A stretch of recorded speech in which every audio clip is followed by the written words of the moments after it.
ఈ రోజుతోటి నేనేమై ఉన్నానో అది కేవలము క్రీస్తు వల్లనే.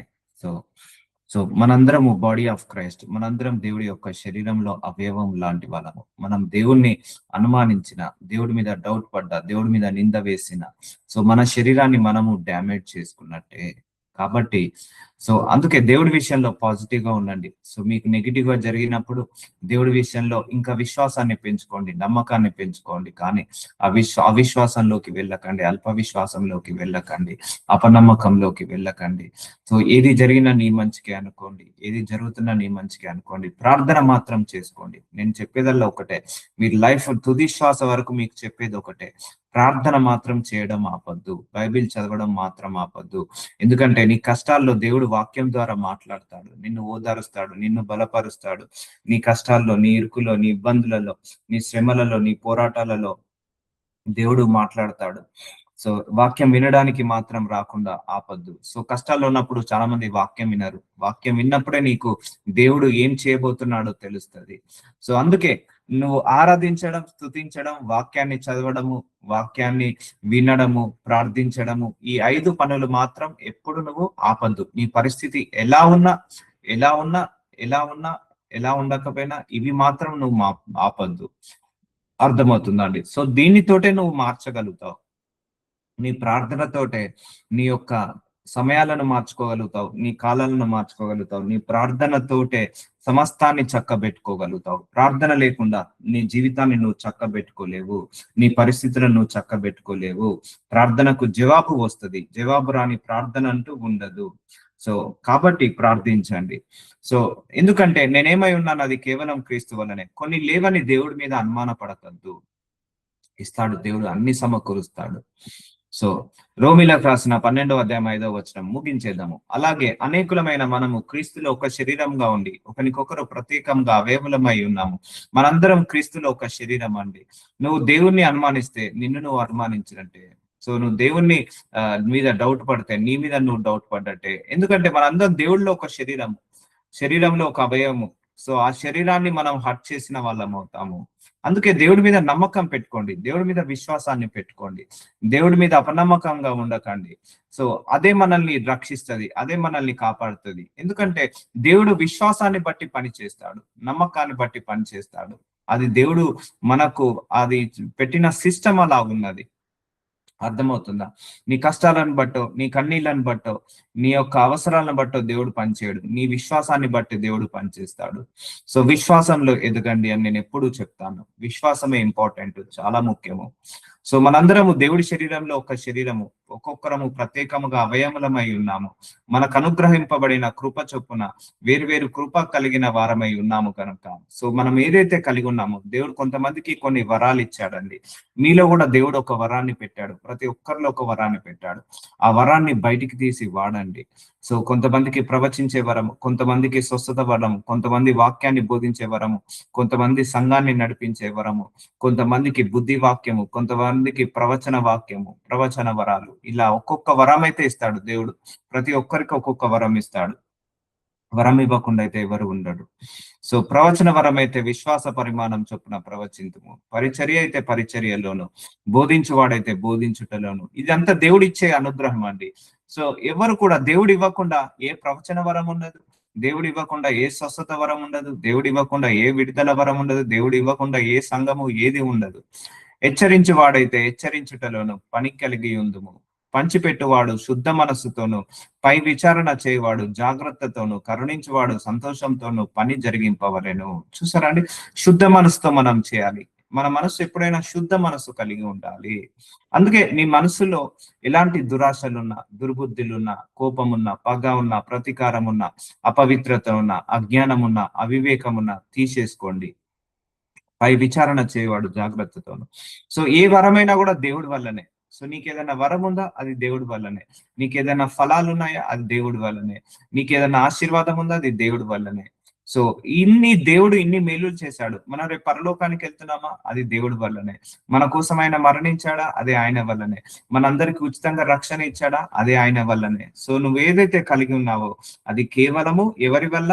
క్రీస్తు వల్లన అని మాత్రం నువ్వు మర్చిపోవద్దు. సో ఆదికాండం 24వ అధ్యాయం 1వ వచనము. అబ్రహాము బహుకాలము గడిచిన వృద్ధుడై ఉండెను, అన్ని విషయంలోనూ యెహోవా అబ్రహామును ఆశీర్వదించెను. చూసారా అండి, అబ్రహాము అన్ని విషయంలోనూ, ఒకటి ఉంది ఒకటి లేదని కాదు, అబ్రహాము ఏదైతే కలిగి ఉన్నాడో, పిల్లల్ని కలిగి ఉన్నాడు, మనవలను, మనవరాలను, సంతానంని, ఆశీర్వాదాన్ని, ధనాన్ని, ఐశ్వర్యాన్ని, బంగారాన్ని, వెండిని ఏదైతే కలిగి ఉన్నాడో అదంతా దేవుడు ఆశీర్వదించింది. చూసారా, దేవుడు ఇస్తేనే వస్తుందండి, దేవుడు ఇవ్వకపోతే ఏది రాదు. సో అందుకే నీ జీవితంలో ఏదన్నా కావాలంటే దేవుణ్ణి అడుగు. అబ్రహాము అన్ని విషయాలలో యెహోవా అబ్రహాముని ఆశీర్వదించనని రాయబడింది.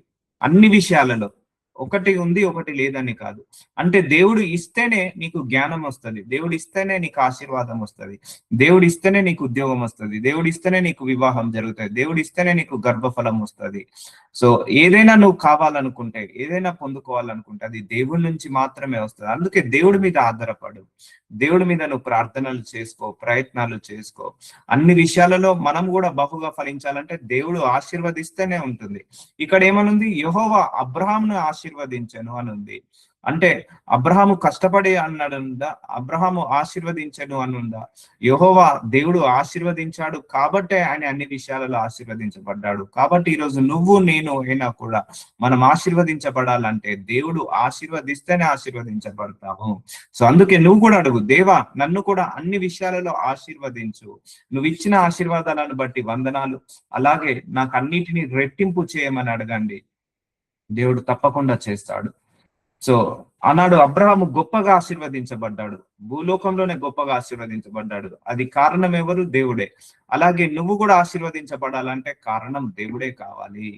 కాబట్టి నువ్వు ప్రార్థన కూడా అలాగే చేసుకో, అన్ని విషయాలలో ఆశీర్వదించబడాలని. యెహోవా నా యజమాన్ని బహుగా ఆశీర్వదించాను. చూసారా అండి, దేవుడు అబ్రహాముని బహుగా ఆశీర్వదించాడు, అది దేవుడు ఆశీర్వదించాడు. అందుకే అబ్రహాం ఏదైతే కలిగి ఉన్నాడో, ఆస్తిపాస్తులు, ఆశీర్వాదము, అది కేవలము దేవుడి యొక్క కృప వల్లనే. అబ్రహాం ఏదైతే కలిగి ఉన్నాడో అది దేవుడి యొక్క కృప వల్లనే, దేవుడి యొక్క కనికరం వల్లనే, దేవుడి యొక్క వాగ్దానం వల్లనే, దేవుడి యొక్క ఇష్టం వల్లనే. కాబట్టి నువ్వు కూడా అడుగు, నన్ను కూడా బహుగా ఫలించేలాగా చేయనైనా, నన్ను కూడా. అదే ఆయన ఎలా ఆశీర్వదిస్తాడో ఆయన ఇష్టం. నీకు ఉద్యోగం ఇస్తాడా, నీకు బిజినెస్ పెడతాడా, లేకపోతే ఇంకేదైనా ఛాన్స్ ఇస్తాడా, అది ఆయన ఇష్టము. సో బహుగా ఆశీర్వదించు ప్రభు అని అడగండి. అన్ని విషయాలలో నన్ను ఆశీర్వదించమని ప్రతిరోజు అడగండి, దేవుడు ద్వారాలను ఓపెన్ చేస్తాడు. గనుక అతడు గొప్పవాడాయను. చూసారా, బహుగా ఆశీర్వదించాడు, అబ్రహాము గొప్పవాడయ్యాడు. ఎవరి వల్ల? దేవుడి వల్లనే. అందుకే అబ్రహాము ఏదైతే ధనాన్ని కలిగి ఉన్నాడో, ఏదైతే గొప్పవాడయ్యాడో, ఏదైతే ఆశీర్వాదాన్ని కొనుక్కున్నాడో, అతనికి గొర్రెలను, గొడ్లను, వెండి బంగారములను, దాసి జనములను, ఒంటెలను, గాడిదలను దయచేశాను. ఇదంతా ఆస్తిపాస్తులు ఆ కాలంలో అబ్రహాముకి. సో భూలోకంలోనే గొప్పగా ఆశీర్వదించబడ్డాడు. అది కారణం ఎవరు? దేవుడే. అర్థమవుతుందా అండి? సో ఈ రోజు నువ్వు కూడా ఏదైతే కలిగి ఉన్నావో దేవుడి వల్లనే. సో నిన్ను కూడా అబ్రహాం లాగా ఆశీర్వదించబడాలంటే నువ్వు కూడా ఆ ఆశ కలిగి ఉన్నప్పుడు దేవుడు నిన్ను కూడా ఆశీర్వదిస్తాడు.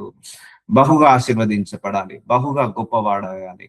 సో కుదించద్దు దేవుణ్ణి, నీ పరిస్థితులను బట్టి దేవుణ్ణి కుదించద్దు, నీ యొక్క శ్రమలను బట్టి, నీ పోరాటాలను బట్టి దేవుణ్ణి కుదించద్దు. దేవుడు ఎలాగైనా ద్వారాలు ఓపెన్ చేస్తాడు, దేవుడు ఎలాగైనా నిన్ను ఆశీర్వదించదలుచుకుంటే ఎలాగైనా ఆశీర్వదిస్తాడు.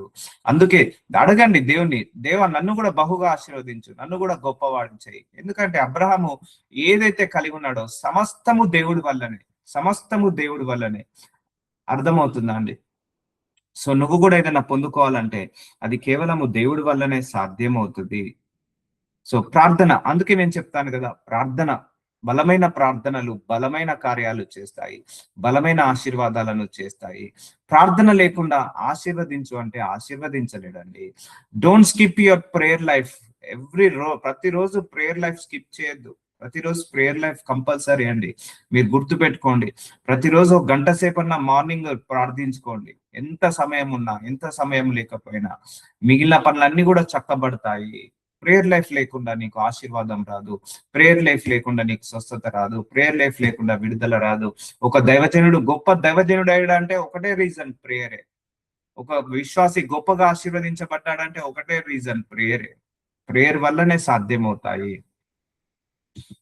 సో ఇప్పుడు అబ్రహాం, ఇప్పుడు యోసేపును చూద్దాము. ఆదికాండము 39:2 యెహోవా యోసేపునకు తోడై ఉండెను గనక అతడు వర్ధిల్లుచు. చూసారా అండి, యెహోవా దేవుడు యోసేపుకి తోడై ఉన్నాడు గనుక అతడు వర్ధిల్లుచు. చూసారా, సొంతంగా యోసేపు ఎదిగింది కాదు, దేవుడు తోడై ఉన్నాడు కాబట్టే వర్ధిల్లాడు. అంటే యోసేపు ఏదైతే వర్ధిల్లాడో అది కేవలము దేవుడి యొక్క కృప వల్లనే. అబ్రహాము ఏదైతే ఆశీర్వాదం పొందుకున్నాడో అది కేవలం దేవుడి యొక్క కృప వల్లనే. ఈరోజు నువ్వు నేను ఏ ఆశీర్వాదం అయితే పొందుకున్నామో అది దేవుడి యొక్క కృప వల్లనే. ఆ ఆశీర్వాదం అక్కడే ఉంచాడు, దేవుడు రెట్టింపు కూడా చేస్తాడు. అందుకే యోసేపునకు తోడై ఉండెను గనక అతడు వర్ధిల్లుచు అతడు యజమానుడగు ఐగుప్తుని ఇంట నుండెను. చూసారా, వర్ధిల్లడం. ప్రేర్ చేసుకోవాలి మనం కూడా ఇలా, అయ్యా నాకు తోడై ఉన్నందుకు వందనాలు, నేను కూడా అన్ని విషయాల్లో ఫలించాలి, అన్ని విషయాలలో వర్ధిల్లాలి. ఈ వర్డ్స్ ని మనం వాడాలి, ప్రేయర్ లో ఈ వర్డ్స్ ని మనం వాడాలి. వర్ధిల్లడం, లేకపోతే ఇంక్రిమెంట్ కావడం, డబుల్ ప్రమోషన్ రావడం. సో పర్లేదు, నీ శాలరీ చిన్నగే కావచ్చు, నువ్వు ఉంటున్న ఊర్లో ఇదే ఎక్కువ అని అనొచ్చు, బట్ అయినా నువ్వు ప్రార్థించుకో, దేవుడు ఏదో విధంగా డబల్ శాలరీ చేస్తాడు, రెట్టింపు సహాయాన్ని చేస్తాడు. కాబట్టి దేవుడు యోసేపుని ఆశీర్వదించాడు, అబ్రహాంని ఆశీర్వదించాడు. యోసేపు అబ్రహాము ఏ ఆశీర్వాదం అయితే కలిగి ఉన్నాడో అది కేవలము దేవుడి వల్లనే. ఈరోజు మనం కూడా ఏదైతే ఆశీర్వాదం కలిగి ఉన్నామో మనము అది దేవుడి యొక్క కృప వల్లనే. అందుకే మనం ఏదైతే కలిగి ఉన్నామో అది కేవలము క్రీస్తు వల్లనే. ఇంకా దేవుడు నిన్ను రెట్టింపు చేస్తాడు. దేవుడు ఎప్పుడు కూడా ఆశీర్వాదాన్ని ఆపడమా, నీకు ఇచ్చి ఇదే అని అన్నాడు. దేవుడు వర్ధిల్ల చేస్తుంటా అంటాడు, దినదినము అభివృద్ధి చెందేలాగా చేస్తాడు. యెహోవా అతనికి తోడై ఉండెననియు అతడు చేసినదంతయు అతని చేతిలో యెహోవా సఫలము చేసిననియు అతని యజమానుడు చూచినప్పుడు. చూసారా, యెహోవా అతనికి తోడై ఉండెననియు, యోసేపుకి తోడై ఉన్నాడు. ఈరోజు నువ్వు కూడా దేవుడు నీకు తోడై ఉండాలంటే నీ ప్రవర్తన బాగుండాలి. ఒకటే గుర్తుపెట్టుకోండి, యోసేపుకి దేవుడు ఎందుకు తోడుగా ఉన్నాడు? యోసేపు ప్రవర్తన మంచిది, గుణము మంచిది, ఆయన యొక్క క్యారెక్టర్ మంచిది. ఆయన కీడు చేసే వ్యక్తి కాదు, మేలు చేసే వ్యక్తే. ఆయన యథార్థ హృదయము, సత్య హృదయము, ఆయన కష్టపడి పని చేసేవాడు యోసేపు. అందుకే దేవుడు అతనికి తోడై ఉన్నాడు గనుక అతను చేసినదంతయు అతని చేతిలో యెహోవా సఫలము చేసినని తన యజమానుడు చూచినప్పుడు యోసేపు ఏ పని చేసినా కూడా ఆశీర్వదించబడుతున్నాడు. యోసేపు మీద అతనికి కటాక్షము కలిగెను గనక అతని యొద్ద పరిచర్య చేయువాడాయను. సో ప్రమోషన్ వచ్చేసింది యోసేపుకి. మరి అతడు తన ఇంటి మీద విచారణకర్తగా అతన్ని నియమించి తనకు కలిగినదంతా అతని చేతికి అప్పగించెను. రాజు మొత్తం అప్పచెప్పాలంటే నమ్మకస్తుడికే చెప్తారండి. అంటే యోసేపు మీద ఎంత నమ్మకం ఉంటే మొత్తం రాజ్యాన్ని అప్పచెప్పాడు. సో ప్రమోషన్ ఇచ్చేశాడు యోసేపుకి. అన్ని విషయాలలో ఆయన్నే విచారణకర్తగా, ఎక్కడో బానిసగా ఉన్న వ్యక్తిని అన్ని విషయాలలో ఏంటిది గొప్ప జనముగా చేశాడు యోసేపుని. ఇది ఎవరి వల్ల అయింది? దేవుడి వల్లనే. సో దేవుడి వల్ల ఏమైంది? యోసేపుకి కటాక్షం వచ్చేసింది. యోసేపుకి ఏమైంది? అన్ని విషయాలలో గొప్పవాడయ్యాడు. అతడు తన ఇంటి మీద విచారణకర్తగా, ఒక రాజుకి విచారణకర్తగా అతన్ని నియమించి తనకు కలిగినదంతా అతని చేతికి అప్పగించెను. చూసారా అండి, గొప్ప ధన్యత. ఎందువల్ల? దేవుడి యొక్క కృప తోడే ఉండడం వల్ల, దేవుడి యొక్క కనికరం తోడే ఉండడం వల్ల. సో చూసారా అండి, దేవుడి యొక్క కృప, దేవుడి యొక్క కనికరము, దేవుడి యొక్క వాత్సల్యము, దేవుడి యొక్క ప్రేమ మనకు తోడే ఉంటే మనము కూడా అన్ని విషయాలలో వర్ధిల్లుతాం. నీకు జ్ఞానము లేకపోయినా పర్లేదు, తెలివి లేకపోయినా పర్లేదు, స్టడీ లేకపోయినా పర్లేదు. ఇప్పుడు యోసేపు ఏమీ చదువుకోలేదు, యోసేపు ఏమీ అంతగా జ్ఞానవంతుడు కాదు, అబ్రహాం ఏమీ చదువుకోలేదు, ఆయనకేమీ ఎడ్యుకేషన్ లేదు. సో దేవుడు అలా ఆశీర్వదించాడు. సో నిన్ను కూడా ఆశీర్వదిస్తాడు. నువ్వు కూడా చదువు లేదు, నేను ఆడదాన్ని, నాకు భర్త లేడు, లేకపోతే ఎవరి సపోర్ట్ లేదు, అలా అనుకోవద్దు ఎప్పుడు కూడా. దేవుడు ఆశీర్వదించాలనుకుంటే ఎలాగైనా ఆశీర్వదిస్తాడు, ఏ విధంగా అయినా ఆశీర్వదిస్తాడు. కలిగినదంతా అతని చేతికి అప్పగించాను. అతడు తన ఇంటి మీదను తనకు కలిగినదంతటి మీదను అతని విచారణకర్తగా నియమించిన కాలము మొదలుకొని యెహోవా యోసేపు నిమిత్తము ఆ ఐగుప్తుని ఇంటిని ఆశీర్వదించెను. చూసారా అండి, ఇంతగా ఆశీర్వదించాడు. ఎక్కడో బానిసగా ఉన్న యోసేపుని తీసుకొచ్చేసి ఏం చేశాడు? గొప్ప రాజు పక్కన రైట్ హ్యాండ్ చేసేసాడు. డబల్ ప్రమోషన్, డబల్ హానర్ చేశాడు. అది ఈయన ఆశీర్వాదాన్ని బట్టి ఆ యజమానుని ఆశీర్వాదం కూడా పెరిగింది. యెహోవా ఆశీర్వాదము ఇంటిలోనేమి అతని కలిగిన సమస్తము మీదను ఉండెను. చూసారా అండి, దేవుడి యొక్క ఆశీర్వాదము ఇంటిలో కాదు, కలిగిన సమస్తం మీద ఉండెను. నీకు కూడా అన్ని విషయాలలో ఆశీర్వాదం కావాలి అంటే నువ్వు ఉన్న వాటి మీద తృప్తి పడి దేవుణ్ణి సంతోషపరచు. ఒకటే గుర్తుపెట్టుకోండి, నువ్వు దేవుణ్ణి సంతోషపరిచే బిడ్డలాగా ఉండు, దేవుణ్ణి దుఃఖపరిచే బిడ్డలాగా ఉండకు. ఆశీర్వాదము ఇంటిలోనేమి అతని కలిగిన సమస్తం మీద ఉండెను. నీ ఇంటి మీద ఆశీర్వాదం, నీ కలిగిన సమస్తం మీద ఆశీర్వాదం ఉండాలంటే దేవుడి ముందు యథార్థ హృదయంగా ఉండు, దేవుడి ముందు నమ్మకంగా ఉండు, దేవుడి ముందు నమ్మకస్తుడైనగా ఉండు. రోజు ప్రార్థించుకో, దేవుడు ఆయన ఆజ్ఞలను శాసనాలను విను. ఎందుకంటే ఆనాడు అబ్రహాం ఆశీర్వదించబడ్డది దేవుడి వల్లనే, యోసేపు ఇంత గొప్పవాడైంది దేవుడి వల్లనే. సో ఇక్కడ ఏమనుంది, తను ఒంటరిగా చేశాడని ఉందా, దేవుడు తోడై ఉన్నాడు కాబట్టి ఇదంతా జరిగింది అన్నాడా? దేవుడు తోడై ఉన్నాడు కాబట్టి ఇదంతా జరిగింది. సో యోసేపు ఏదైతే అనుభవించాడో, ఏదైతే ఆశీర్వాదం కలిగి ఉన్నాడో, because of God only. Abraham ఏదైతే కలిగి ఉన్నాడో అది బికాస్ ఆఫ్ గాడ్ ఓన్లీ. మీరు నేను ఏదైతే కలిగి ఉన్నామో అది బికాస్ ఆఫ్ గాడ్ ఓన్లీ. గుర్తుందా? అర్థమవుతుందా? వీళ్ళెవరు కంప్లైంట్ చేయలేదు దేవుడి మీద. యోసేపు ఎప్పుడు దేవుడి మీద కంప్లైంట్ చేయలేదు. యోసేపుకు దెబ్బలు తగలలేదా? యోసేపుకి అమ్మి వేయలేదా? యోసేపుకి కష్టాలు రాలేదా? యోసేపుకి కన్నీళ్లు రాలేదా? యోసేపుకి అవమానాలు రాలేదా? యోసేపుకి నిందలు రాలేదా? అబ్రహాంకి రాలేదా? వీళ్ళందరికి వచ్చినా కూడా దేవుణ్ణి మాత్రం నిందించలేదు, దేవుణ్ణి మాత్రం విమర్శించలేదు, దేవుణ్ణి మాత్రం దూషించలేదు. వీళ్ళందరూ కూడా దేవుడితో నడిచారు, దేవుడి మీద నమ్మకం పెట్టుకున్నారు, దేవుడి మీద విశ్వాసం పెట్టుకున్నారు. నువ్వు కూడా దేవుడి మీద నమ్మకము, దేవుడి మీద విశ్వాసాన్ని పెట్టుకో, నీ ఆశీర్వాదం కూడా రెట్టింపు అవుతుంది. ఇప్పుడు యోసేపుకి ఈ స్టేజ్కి వచ్చాడు, అన్ని ఆశీర్వాదం ఊరికే వచ్చిందా? ఈ ఆశీర్వాదం వెనకాల గతము చదివారా? గతంలో ఎన్ని కష్టాలు అనుభవించాడు, ఎన్ని కన్నీళ్లను అనుభవించాడు, ఎన్ని ఒంటరి పోరాటాలను పోరాడు, అప్పుడు దేవుడు ఈ ఆశీర్వాదాన్ని ఇచ్చాడు. అతడు తన కలిగినదంతా యోసేపు చేతికి అప్పగించి, చూసారని ఆ రాజు కలిగినదంతా హ్యాండ్ ఓవర్ చేసేసాడు. రాజ్యాన్ని, అధికారాన్ని అన్నిటినీ యోసేపుకు అప్పగించాడు. తన ఆహారం తిన్నుట తప్ప తనకేమి ఉన్నదో ఏమి లేదో విచారించిన వాడు కాడు. యోసేపు రూపవంతుడు, సుందరుడని ఉండెను. చూసారండి, యోసేపు మంచి గుణం వాడు, మంచి అందగాడు, అలాగే మంచి క్యారెక్టర్ గలవాడు యోసేపు. సో ఆయన అన్ని విషయాలలో దేవుడు వర్ధిల్ల చేశాడు. ప్రమోషన్, నీకు కూడా ప్రమోషన్ రావాలంటే, నీకు ఉన్న ఆస్తి రెట్టింపు కావాలంటే నువ్వు కూడా దేవుడితో నడుస్తూ ఉండు, దేవుడితో నడుస్తూ ఉండు. అర్థమవుతుందా అండి? సో దేవుడు తోడుగా ఉంటేనే నువ్వు ఆశీర్వదించబడతావు, దేవుడితో నువ్వు నడుస్తేనే నువ్వు ఆశీర్వదించబడతావు. సో అబ్రహాం ఒక బెస్ట్ ఎగ్జాంపుల్, యోసేపు ఒక బెస్ట్ ఎగ్జాంపుల్. యెహోవా అతనికి తోడై ఉండెను గనుక, చూసారా, యెహోవా అతనికి తోడై ఉండెను గనుక ఆ చెరసాలలో అధిపతి అతని చేతికి అప్పగింపబడిన దేని గూర్చి విచారణ చేయక ఉండెను. అతడు చేయున్నది యావత్తు యెహోవా సఫలము లాగున్నట్లు చేశాను. చూసారా అండి, నువ్వు ఏ పని చేసుకున్నా దేవుడు ఆశీర్వదిస్తాడండి. దేవుడు నీకు తోడై ఉంటే నువ్వు ఏ పని చేసినా కూడా నువ్వు ఆశీర్వదించబడతావు. అందుకే అడగాలి, గాడ్ నాకు తోడై ఉండు ప్రభువా, నాకు నీడే ఉండు ప్రభువా, నీ ముందు నేను సరిగా ఉండులాగా నీ ముందు నేను సరిగా బ్రతుకులాగా సహాయం చేయనైనా, యథార్థ హృదయాన్ని దయచేయనైనా అని ప్రార్థించండి. ఒకటే గుర్తుపెట్టుకోండి, జీవితం అన్నాక ఎన్నో కష్టాలు వస్తాయి, ఎన్నో ఒడిదుడుకులు వస్తాయి. ఆ కష్టాల్లో ఒడిదుడుకులోనే నీ విశ్వాసం బయటికి వెళ్తుంది. మనిషికి కష్టాలు లేకపోతే విశ్వాసము బయటికి రాదు, ఆ ఒడిదుడుకులు లేకపోతే విశ్వాసము బయటికి రాదు. ఆ కష్టాల్లో, ఆ కన్నీళ్ళలో, ఆ బాధలలోనే నీ విశ్వాసం అనేది ఏంటిది బయటికి వస్తుంది. అట్టి విశ్వాసాన్ని కాపాడుకో, అంతేకాని దేవుడి మీద నింద వేయొద్దు, ఎందుకంటే అది ఆశీర్వాదాన్ని ఆపేస్తుందండి. ఇప్పుడు యెహోవా దేవుడికి యోసేపుకి తోడే ఉన్నాడు. తన గతం ఎలా ఉందో తెలుసు కదా, అన్నదమ్ములు కొడతారు, నిందలు వేస్తారు, విమర్శిస్తారు, వేరే దేశానికి అమ్ముతారు, బానిసగా ఇంట్లో లగ్జరీగా అనుభవించాల్సిన లైఫ్ ను వదిలేసి బానిసగా జైన్ అవుతాడు.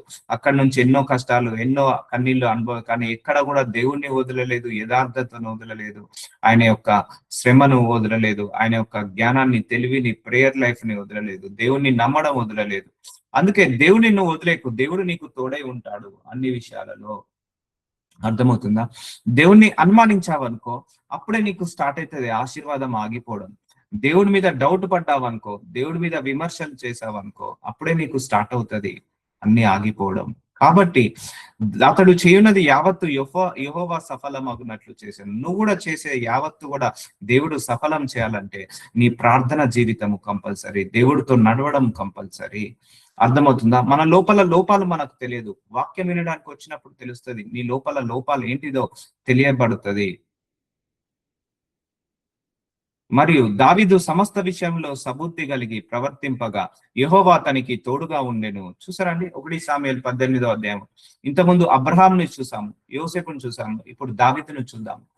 సో సమస్త విషయంలో సుబుద్ధి కలిగి, సో నువ్వు కూడా అన్ని విషయాలలో ఆశీర్వదించబడాలంటే సమస్త విషయంలో సుబుద్ధి కలిగి ప్రవర్తింపగా యెహోవా అతనికి తోడుగా నుండెను.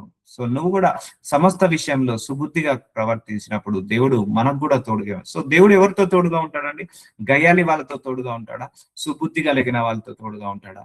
అన్యాస్తులకు తోడుగా ఉంటాడా? నీతి నిజాయితీగా ఉన్న వాళ్ళకు తోడుగా ఉంటాడా? అక్రమం చేసే వాళ్ళకు తోడుగా ఉంటాడా? అజ్ఞానంలో ఉన్న వాళ్ళకు తోడుగా ఉంటాడా? సో ఉంటారు, ఇలాంటి మనుషులు ఉంటారు, కానీ మనం కూడా మారాలి. సో దావీదు కూడా అంతగా హెచ్చించాడు. ఎక్కడ గొర్రెల కాచుకునే వ్యక్తి రాజుగా మారాడు అంటే దేవుడి యొక్క కృప కనికరము. సో దేవుడి ముందు నువ్వు నిందారహితుడుగా నడువు, దేవుడి ముందు యథార్థ హృదయంతో నడువు, అన్ని ఆయన్నే చక్కబెట్టుకుంటాడు, ఆయన్నే చూసుకుంటాడు. యెహోవా అతనికి తోడుగా. సో ఒకటే గుర్తుపెట్టి, దేవుడు తోడు లేకుండా మనం ఏమి చేయలేము, ఏమి సాధించలేము. దావీదు ఏదైతే కలిగి ఉన్నాడో అది కేవలము దేవుడి యొక్క కృప వలనే. దావీదు రాజు లోపల ప్రవేశించి, సో దావీదు రాజు అయిన తర్వాత ఏమంటున్నాడంటే, యెహోవా సన్నిధిని కూర్చోండి ఇలాగా మనవి చేశాను, ప్రభువా యెహోవా ఇంతగా నీవు నన్ను హెచ్చించుటకు నేను ఎంతటి వాడను, నా కుటుంబము ఏ పాటిది. చూసారండి, దావీదు తగ్గించుకుంటున్నాడు.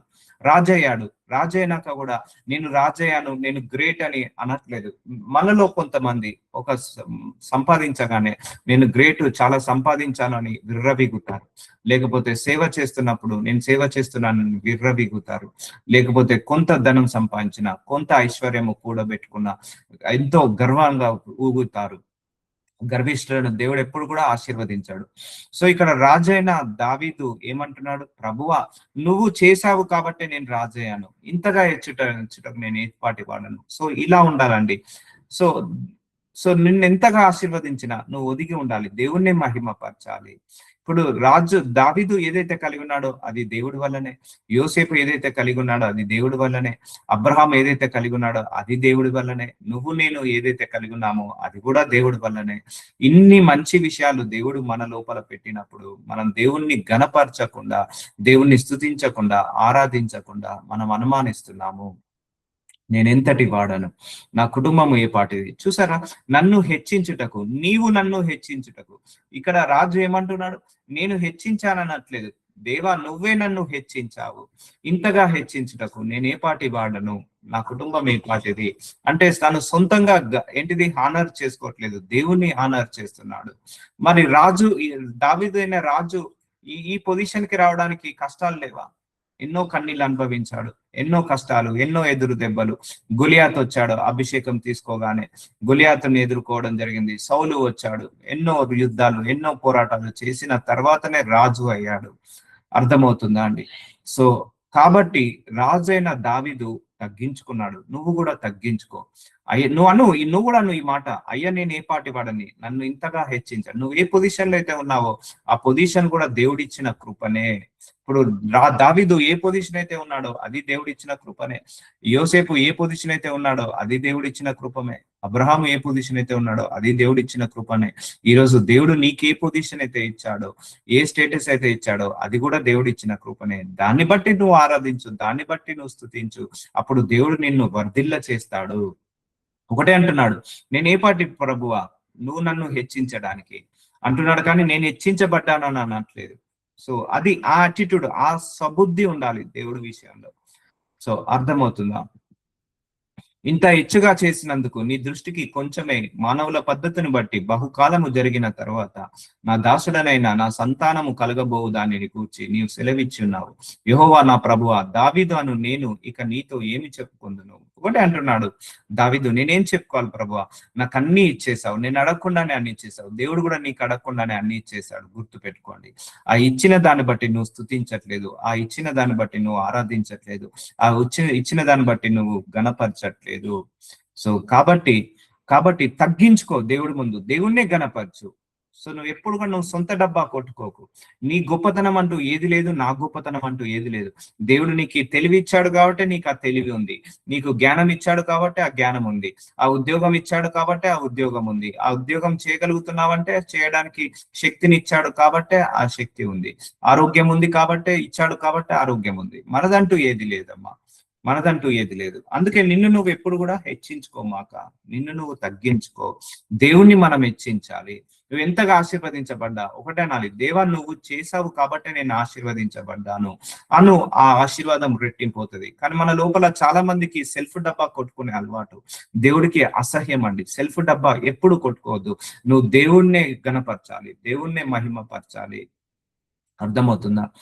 కొంచెం డబ్బు సంపాదించగానే ఆగరు, కొంచెం పేరు సంపాదించగానే ఆగరు, కొంచెం ఆరోగ్యం బాగుండగానే ఆగరు, కొంచెం మినిస్ట్రీ పైకి రాగానే ఆగరు, కొంచెము పాస్ కావానే అన్ని సబ్జెక్టులో ఫస్ట్ క్లాస్ మార్కులు రాగానే ఆగరు. అది దేవుడు ఇచ్చాడు కాబట్టే ఆ ఫస్ట్ క్లాస్ లో మార్కులు వచ్చాయి. దేవుడు ఇచ్చావు కాబట్టి ఆ డబ్బు కూడా పెట్టుకున్నావు. దేవుడు ఇచ్చాడు కాబట్టే ఆ ల్యాండ్ లేకపోతే బంగారము కొనుక్కున్నావు. దేవుడు ఇచ్చాడు కాబట్టే ఆ జాబ్ కొనుక్కున్నావు. అందుకే నువ్వు ఏదైతే కలిగి ఉన్నావో అది క్రీస్తు వల్లనే అన్నాడు. అబ్రహాం ఏదైతే కలిగి ఉన్నాడో, యోసేపు ఏదైతే కలిగి ఉన్నాడో, దావీదు ఏదైతే కలిగి ఉన్నాడో, సొలొమోను ఏదైతే కలిగి ఉన్నాడో అన్ని దేవుడి వల్లనే. అర్థమవుతుందా అండి? ఆయన ఇయ్యకపోతే ఏది ఉండదు. ఆయన ఇచ్చిన తర్వాత మనం ఆయనను గణపరిస్తే ఇంకా నీ ఆశీర్వాదం పెట్టవుతుంది. అందుకే నువ్వు దేవుడి ముందు యథార్థ హృదయంతో నడువు, సబుద్ధితో నడువు. ఆయనే నిన్ను అన్ని పోషిస్తాడు, ఆయనే నిన్ను అన్ని విషయాలలో గణపరుస్తాడు. దేవుడు నీకు తోడై ఉంటే అన్ని విషయాలలో నువ్వు కూడా ఫలిస్తావు, వర్ధిల్లుతావు. అందుకే ప్రేర్ చేయండి, అయ్యా నేను కూడా అన్ని విషయాలలో బహుగా ఫలించాలి, అన్ని విషయాలలో సమృద్ధిగా ఆశీర్వదించబడాలని ప్రార్థించండి. దేవుడు ఆశీర్వదిస్తాడు. నీకు సంబంధం లేదు, దేవుడు ఎలాగైనా ఆశీర్వదిస్తాడు. ఇప్పుడు యోసేపు ఏం చదువుకోలేదు, అబ్రహాం ఏం చదువుకోలేదు, దావీదు ఏం చదువుకోలేదు, వీళ్ళేమి మాస్టర్ డిగ్రీస్ చేయలేదు, ట్రైనింగ్ చేయలేదు, కానీ రాజు అయ్యాడా లేదా? యోసేపు ప్రధానమంత్రి అయ్యాడా లేదా? వీళ్ళు చదువుకోలేదు, వీళ్ళు ఎక్స్పీరియన్స్ కూడా లేదు. దేవుడు చేస్తాడు, అలా ఎలాగైనా కూడా అద్భుతం చేస్తాడు. నువ్వు దేవుడి మీద ఆశతో కలిగి ఉండాలి ఎప్పుడైనా కూడా. అయ్యో దేవుడు ఈ రోజు నా జీవితంలో ఎంత పెద్ద మిరాకిల్ చేస్తాడు, ఎంత అద్భుతము చేస్తాడు అని విశ్వాసంతో ఉండాలి.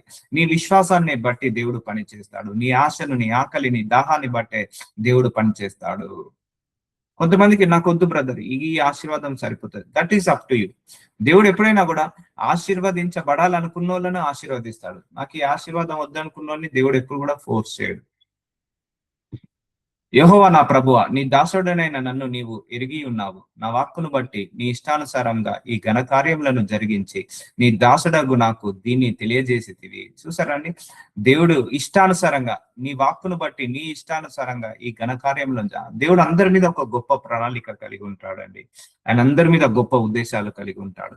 సో అందుకే నువ్వు కూడా నీ సమయాన్ని దేవుడికి ఇవ్వు. నువ్వు కూడా అడుగు దేవుని, అయ్యా నన్ను గొప్ప జనంగా చేయి, నన్ను ఆశీర్వదించు, నా కుటుంబంలో ఉన్న అనారోగ్య సమస్యలను తీసేయి, ఆర్థిక సమస్యలను, మానసిక శారీరక సమస్యలను తీసేసి అని ఒక రోజు ప్రార్థించి, మళ్ళా 10 రోజులు బ్రేక్ ఇచ్చి, మళ్ళా 10వ రోజు ప్రార్థించి, మళ్ళా 20 రోజులు బ్రేక్ ఇచ్చి, మళ్ళా 40వ రోజు ప్రార్థించి. వర్కౌట్ కాదు, గుర్తుపెట్టుకోండి. ప్రేయర్ ఎప్పుడైనా కంటిన్యూస్ గా ఉండాలి. ప్రేయర్ ఎప్పుడైనా కూడా ఒకటే లెవెల్లా కన్సిస్టెంట్ గా ఉండాలి. అప్పుడే వర్కౌట్ అవుతుంది. అర్థమవుతుందా అండి? సో సో సో నీవు ఏదైతే కలిగి ఉన్నావో దాన్ని బట్టి నువ్వు దేవుణ్ణి స్తుతిస్తూ ఆరాధిస్తూ నీ ఆశీర్వాదాన్ని రెట్టింపు చేసుకో. కాబట్టి దేవా యెహోవా, నీవు అంత్యమైన ఘనత గలవాడవు, నీ వంటి దేవుడు ఒకడును లేడు. చూసారా, గణపరుస్తున్నాడు. దావీదుకి మరి కష్టాలు రాలేదా? చాలా కష్టాలు వచ్చాయి. కన్నీళ్లు రాలేదా? కన్నీళ్లు వచ్చాయి. అవమానాలు, నిందలు, ఎన్నో శ్రమలు, ఎన్నో పోరాటాలు వచ్చాయి. ఆయన దేవుణ్ణి ఏం చేస్తున్నాడు? గణపరుస్తున్నాడు, నిందలు వేయట్లేదు. నీ వంటి దేవుడు ఒకడును లేడు. మేము వినే దాన్ని బట్టి చూడగా నీవు తప్ప దేవుడు ఎవడును లేడు. చూసారా, మనం ఇప్పటి వరకు ఇన్ని చూసాము, ఇన్ని చేసాము. దేవుడు తప్పించి ఇంకెవరు లేరు. There is no other god for us. మనకు రెండో దేవుడు అంటూ లేడు. ఉన్నదే ఒక్కొక్క దేవుడు, ఏకైక దేవుడు, అద్వితీయ దేవుడు యేసు ప్రభువారు మాత్రమే. కాబట్టి ఆ దేవుడి మీద నమ్మకాన్ని పెట్టుకోండి, ఆ దేవుడి మీద విశ్వాసాన్ని పెట్టుకోండి. ఆ దేవుడి మీద అపనమ్మకాన్ని, అల్ప విశ్వాసాన్ని తీసివేసి మీరు దేవుడి మార్గంలో నడవండి. మళ్ళీ చెప్తున్నా, నీకెంత బిజీ ఉన్నా బైబిల్ చదవడం ఆపకు. ఎంత బిజీ ఉన్నా ప్రార్థన చేయడం ఆపకు. ఎంత బిజీగా ఉన్నా ఆరాధించడం మానకు. ఎంత బిజీగా ఉన్నా స్తుతించడం మానకు. ఎంత బిజీగా ఉన్నా వాక్యం వినడం మాత్రం మానకు. ఎందుకంటే దేవుడు కంటే బిజీ ఎవరు ఉండరు. ఆయన అంత బిజీ ఉన్న పర్సనే, అంత బిజీ గాడే మన కోసం టైం ఇస్తున్నాడా లేదా, మనతో మాట్లాడుతున్నాడా లేదా, మనల్ని హెచ్చిస్తున్నాడా లేదా, మనల్ని పట్టించుకుంటున్నాడా లేదా? అలాంటిది నువ్వు దేవుణ్ణి పట్టించుకోకపోతే ఎలా? దేవుని పట్టించుకోకపోతే ఎలా? అందుకే మన లోపల ఆ గర్వాన్ని తీసేసుకుందాం, అహంకారాన్ని తీసేసుకుందాం. మనల్ని మనము మనసులో కూడా హెచ్చించుకోవద్దు. నీకు ఏదైతే కలిగి ఉన్నావో, అయ్యా నీ వల్లనే ప్రభువా అని అనండి. ఎంతమంది హృదయపూర్వకంగా అనగలుగుతారండి? నేను ఏదైతే కలిగి ఉన్నానో కృప నీ కృప వల్లనే అని. ఎంతమంది వాళ్ళు దేవుడికి ఇవ్వాల్సిన ఆ యొక్క హానర్ ని ఇవ్వకుండా సెల్ఫ్ హానర్ ని తీసుకుంటారు? నీవు తప్ప దేవుడెవడను లేడు. సో చూసారా అండి? ఇంత గొప్ప వాక్యాలు మన బైబిల్‌లో పెట్టాడు. సో ఈ రోజుతో ఈ సీరీస్ అయిపోయిందమ్మా. సో దేవుడు లేకుండా మనకు ఏది జరగదు, ఏది ఉండదు. అందుకే నువ్వు ఏదైతే కలిగి ఉన్నావో, ఏదైతే తింటున్నావో, ఏదైతే జ్ఞానం కలిగి ఉన్నావో, కేవలం దేవుడి యొక్క కృప వల్లనే. సొలొమోను కూడా ఏదైతే జ్ఞానము, ఐశ్వర్యం కలిగి ఉన్నాడో, అది దేవుడి యొక్క కృపనే. యోసేపు ఏదైతే ప్రధానమంత్రి అయ్యాడో, అది దేవుడి యొక్క కృపనే. దావీదైన రాజు చక్రవర్తి అయ్యాడు, అది దేవుడి యొక్క కృప వల్లనే. అబ్రహాం గొప్పగా ఆశీర్వదించాడు. నువ్వు చేయాల్సిందల్లా యథార్థంగా నడువు. నువ్వు చేయాల్సిందల్లా దేవుడికి నమ్మకంగా ఉండు. నువ్వు చేయాల్సిందల్లా ఆరాధించుకో, ప్రార్థించుకో, స్తుతించుకో. నువ్వు చేయాల్సిందల్లా దేవుడితో నడుస్తూ ఉండు. దేవుడి మీద నమ్మకం పెట్టుకో, దేవుడి మీద విశ్వాసం పెట్టుకో.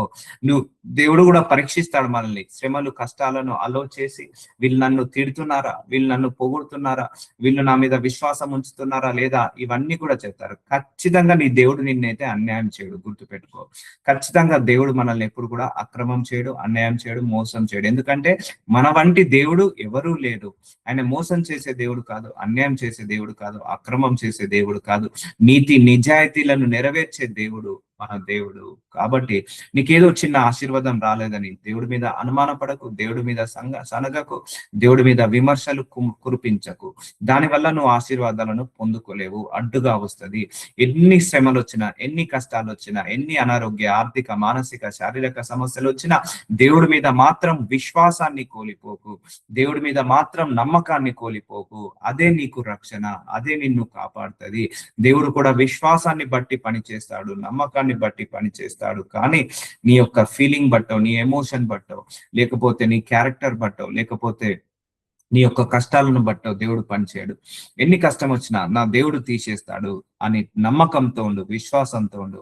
ఆ నమ్మకమే, ఆ విశ్వాసమే నిన్ను పైకి తీసుకెళ్తుంది, నీ ఆశీర్వాదాలను తీసుకెళ్తుంది. అందుకే నువ్వు కూడా ప్రార్థించుకో. అయ్యా, అందుకే నువ్వు ప్రార్థించే ముందు దేవుడి సామర్థ్యాన్ని గుర్తు పెట్టుకో. నీ సామర్థ్యం కాదు. అయ్యో ఇది నాకైతే అసాధ్యం, కానీ దేవుడికి సమస్తము సాధ్యమే కదా. ఇప్పుడు గొర్రెలు కాచుకునే వ్యక్తిని, చదువులేని వ్యక్తిని దేవుడు రాజు చేశాడు. దేవుడికి సాధ్యమైందా కాలేదా? బానిసగా ఉన్న యోసేపుని ప్రధానమంత్రి చేశాడు. దేవుడికి సాధ్యమైందా లేదా? ఎక్కడో గొర్రెలు కాచుకుంటున్న అబ్రహాంని దేవుడు గొప్ప జనముగా చేశాడు. అది సాధ్యమైందా లేదా?